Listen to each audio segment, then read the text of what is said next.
Hello friend, સ્વાગત છે તમારું મારા મિની વ્લોગમાં. આજે તો હવારમાં ઉઠીને પી લીધી મસ્ત મજાની મસાલાવાળી ચા. પછી તો કૂતરાને ભાખરી નાખી અને ગલુડિયાને દૂધને ભાખરી, કબૂતરને દાણા નાખ્યા, કાબુરુને ગાંઠિયા.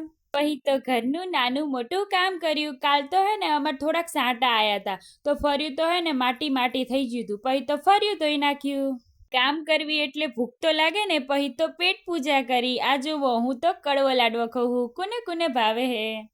પેટ પૂજા કરીને હું લાગી જઈ મારા મિશન ઉપર. તો આજે તો દાળિયા હતા, તો આજે બનાવવાનું હતું રીંગણ બટાકા અને દાણાનું શાક. પછી તો આપણે શાક સમારી નાખ્યું. શાકનો વઘાર કરવા માટે ગેસ ઉપર કુકર મૂકીને એમાં 3 ચમચી જેટલું તેલ નાખી દીધું.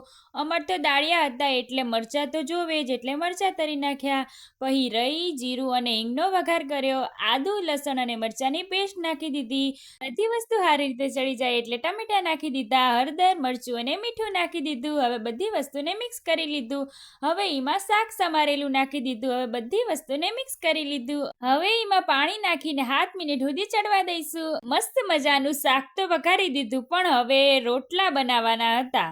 મારી મમ્મી તો ઘરે નથી એટલે મારે રોટલા બનાવવાના હતા. મમ્મી વગર તો હું પહેલી વખત રોટલા બનાવું છું. પછી તો ભગવાનનું નામ લઈને બેહી જઈ રોટલા બનાવવા. મને તો વિશ્વાસ નતો કે હું મમ્મી વગર આટલા મસ્ત રોટલા બનાવીશ, પણ મસ્ત રોટલા બનાવ્યા હો.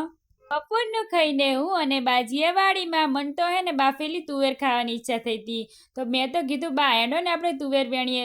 બાએ કીધું હારું તાણે, અને પછી તો અમે તુવેરું વેણી. ઘરે આવીને ચૂલો હરગાયો અને તુવેરું બાફી. પછી તો ચૂલો હરગતો તો એટલે ખીચડી અને ભાખરી ચૂલે બનાવી.